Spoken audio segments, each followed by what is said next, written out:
futuro. Porque ele entende o ser humano e ele vem a nós da nossa maneira. Mas não quer dizer que para ele exista. Não quer dizer que esse tempo tem alguma influência sobre Deus. Não. Para nós é que existe isso, e bem claro para nós. Nós podemos ver também Salmos 90, versículo 12, que está escrito: ensina-nos a contar os nossos dias, de tal maneira que alcancemos coração sábio. Então, quando a Bíblia fala por exemplo, da pessoa ser longânimo, né? Da pessoa ter longevidade, por exemplo, de um viver mais do que o outro, a Bíblia está dizendo que aquele que vive com Deus, ele tem uma qualidade de vida melhor, ele aproveita melhor a sua vida do que aquele que às vezes vive até mais tempo do que o crente. Mas ele vive em angústia, ele vive desesperado, ele vive sem esperança nenhuma, sem a presença de Deus. Então, ele tem menos longevidade, ou seja, ele viveu mais tempo, porém em péssima qualidade. É isso que a Bíblia está dizendo sobre o tempo com Deus. É melhor viver menos tempo humano com Deus, né? Viver como crente, como salvo, né? Viver em paz com Deus e aproveitar melhor essa vida com Deus, do que viver muito tempo humano aqui na terra, mas sem Deus, sem aproveitar a presença de Deus. Jó pergunta, lá em Jó 10:5, são os teus dias como os dias do homem? Ou são os teus anos como os anos de um homem? Em Jó 36:26 também, diz: eis que Deus é grande e nós o não compreendemos, e o número dos seus anos não se pode calcular. Não é porque possa ter uma possibilidade aí de repente contar, é porque não tem como contar. Não existe um tempo definido de início de Deus e nem um tempo definido de fim de Deus. Não existe isso. Deus, ele é o dono do tempo, é o proprietário do tempo. Não existe para ele esse tempo que nós imaginamos em nossa cabeça. Então, para nós, os homens, o que é tempo? Uma sucessão de dias, meses, anos, né? Uma dimensão aí puramente humana. Não é uma dimensão aí celeste, não é uma dimensão de Deus. Como curiosidade bíblica, nós podemos ver que no tempo de Jesus, como é que os judeus contavam o tempo? Eles contavam o tempo aí como aí vigílias, né, durante a noite, e durante o dia, primeira hora, segunda hora, terceira hora, começava das 6 da manhã, então das 6 às 7, primeira hora, e vai assim. Por exemplo, quando a Bíblia fala que disseram que os discípulos estavam bêbados, né? E Pedro disse: como nós estaremos bêbados? A terceira hora do dia. Que hora era? Terceira hora do dia, então 9 horas da manhã. Jesus foi crucificado, então, que hora? A Bíblia cita e diz para nós que era então a 9ª hora. Que 9ª hora é o que então? De 6 da manhã mais 9, então vai dar 3 horas da tarde. É assim que contavam. Então, quando fala primeira vigília, de 6 às 9 da noite. Segunda vigília, de 9 à meia-noite. Terceira vigília, de meia-noite até às 3 da manhã. E quarta vigília, de 3 da manhã às 6 da manhã. Então, assim que contavam o tempo, no tempo de Jesus, né, os judeus. A Bíblia fala muito do tempo, para nós conhecermos que existe uma brevidade de vida, né? Quem chega aí aos 70, né, aos 80, a Bíblia diz que está vivendo bem. Você veja Salmos 90, versículo 12. Nós devemos lembrar-nos de Deus na nossa juventude. Veja Eclesiastes 12:1. Lembra-te do teu Criador nos dias da tua mocidade, antes que venham o quê? Os dias em que dirás: não tenho nele contentamento. Então, os dias do envelhecimento. É melhor então aproveitar e servir ao Senhor com vontade, com desejo, com alegria, enquanto você tem juventude. Também a Bíblia diz que nós devemos subordinar os deveres terrestres, né? Os nossos deveres terrenos aos celestiais. Então nós devemos remir o nosso tempo, aproveitar o nosso tempo para dedicarmos também parte do nosso tempo à obra do Senhor.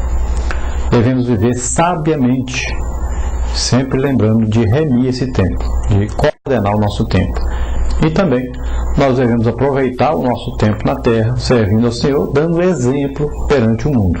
Se nós formos ver aí uma cronologia bíblica, o tempo, quando foram criadas as coisas, as datas, então nós podemos ter uma ideia mais ou menos assim da criação do homem, aí de 4.004 anos antes de Cristo.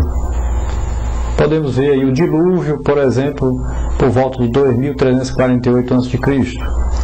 O chamado de Abraão, por volta de 1921 a.C. Descida do povo de Israel para o Egito, por volta de 1706 a.C. O Êxodo, mais ou menos aí 1491 a.C. A travessia do povo ali do Jordão, 1451 a.C. A coroação do rei Saul, por volta de 1095 a.C. A divisão do reino de Israel, em 975 a.C. A queda de Samaria, em 721 a.C. O cativeiro babilônico, 587 a.C. A restauração então dos judeus, 536 a.C. O nascimento de Cristo, ano 4 a.C., que tem aí uma diferença do calendário. A ascensão de Jesus, 30 depois de Cristo, por volta de 30. A conversão do apóstolo Paulo, no ano 37 depois de Cristo. A destruição de Jerusalém por volta do ano 70, então, depois de Cristo. Então, só para nós nos situarmos no tempo, nesse tempo que nós conhecemos, esse tempo linear. Dentro da infinidade de Deus, nós podemos falar da sua perfeição absoluta. Então, esta é a infinidade do ser divino, considerada em si mesma. Não deve ser considerada num sentido quantitativo, mas qualitativo. Então, ela qualifica todos os atributos comunicáveis de Deus. O poder infinito não é um quantum absoluto, mas sim uma santidade qualitativamente livre de toda limitação ou defeito. O mesmo se pode dizer do conhecimento infinito, da sabedoria infinita, do amor infinito, da justiça infinita. Então talvez possamos dizer aí que em última análise a infinidade de Deus é interna e qualitativamente a ausência de toda limitação e defeito. Potencialidade ilimitada. Nesse sentido da palavra, a infinidade de Deus é simplesmente idêntica à perfeição do seu divino ser. A prova bíblica disso acha-se em João 11:7 a 10, Salmo 145:3, Mateus 5:48. Agora, a sua eternidade. Então, a infinidade de Deus em relação ao tempo é denominada eternidade. O que é essa eternidade de Deus? É a forma em que a Bíblia apresenta a eternidade de Deus, a duração pelos séculos sem fim. Veja Salmos 92, 102:12, Efésios 3:21. Então devemos lembrar, porém, que ao falar como fala, a Bíblia emprega a linguagem popular e não a linguagem da filosofia. Geralmente pensamos na eternidade de Deus da mesma maneira, saber como duração infinitamente prolongada, para trás ou para diante. Mas este é apenas um modo popular e simbólico de representar aquilo que na realidade transcende o tempo e dele difere essencialmente. Então a eternidade, no sentido estrito da palavra, é adstrita àquilo que transcende todas as limitações temporais. Que o tempo se aplica a Deus nesse sentido é ao menos ensinado em 2 Pedro 3:8. O tempo, então estritamente falando, tem relação com o mundo de objetos existentes em sucessão. É importante saber que acima, então, de todos os limites temporais e de toda a sucessão de momentos, tem a totalidade, então, Deus, da sua existência em um único presente. É um presente indivisível. A relação da eternidade com o tempo constitui um dos mais difíceis problemas da filosofia e da teologia, talvez de impossível solução em nossa condição atual. Sobre a imensidade de Deus, a infinidade de Deus também pode ser vista com referência ao espaço, sendo então denominada imensidade. Esta pode ser definida como a perfeição do ser divino, pelo qual ele transcende todas as limitações espaciais e, contudo, está presente em todos os pontos do espaço, com todo o seu ser. Então, ao mesmo tempo, Deus está em toda parte, mas ele não contém em nada, ele não está dentro de nada, nada limita Deus, ele está ao mesmo tempo em toda parte. E dentro dessas coisas futuras, dentro do futuro, o que vai acontecer? Deus proibiu ao homem saber o futuro, a não ser por sua